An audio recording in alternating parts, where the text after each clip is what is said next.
আলোচিত নারী উদ্যোক্তা ও ইনফ্লুয়েন্সার রোবায়াত ফাতিমা তনির স্বামী শাহাদাত হোসাইন আর নেই।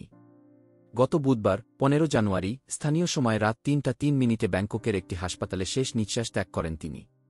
তনি নিজেই সামাজিক যোগাযোগ মাধ্যমে স্বামীর মৃত্যুর খবরটি নিশ্চিত করেছেন। স্বামীর মরদেহ নিয়ে দেশে ফিরেছেন তনি। বৃহস্পতিবার ১৬ জানুয়ারি নিজের ভেরিফাইড ফেসবুক আইডি থেকে আবেগঘন একটি স্ট্যাটাস দেন তিনি। সেখানে তিনি লেখেন, সেইম ফ্লাইটে আমরা দুজন, কিন্তু আমি সিটে বসে আর তুমি। স্ট্যাটাসটি ভক্ত অনুসারীদের মনে গভীর শোকের ছাপ ফেলে। তনির ভক্ত শুভাকাঙ্ক্ষী ও নেটিজেনরা তার স্বামীর আত্মার শান্তি কামনায় দোয়া করেন। একই দিন আরেকটি স্ট্যাটাসে তিনি স্বামীর স্মৃতিচারণ করে লেখেন, এমন ভালো মানুষ এই দুনিয়াতে আর পাওয়া যাবে না। সর্বশেষ স্ট্যাটাসে তনি নিজের কষ্ট প্রকাশ করে লেখেন, সকল দায়িত্বের ভার আমাকে দিয়ে তুমি কেন চলে গেলে।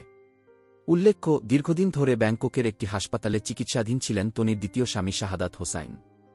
তনি তার প্রথম স্বামীর সঙ্গে বিচ্ছেদের পর ভালোবেসে শাহাদাতকে বিয়ে করেছিলেন। তাদের বয়সের পার্থক্য নিয়ে বিভিন্ন সময় সমালোচনা ও ট্রলের শিকার হয়েছেন তনি। তবু ভালোবাসা ও দায়িত্ববোধে আবদ্ধ ছিল তাদের সম্পর্ক।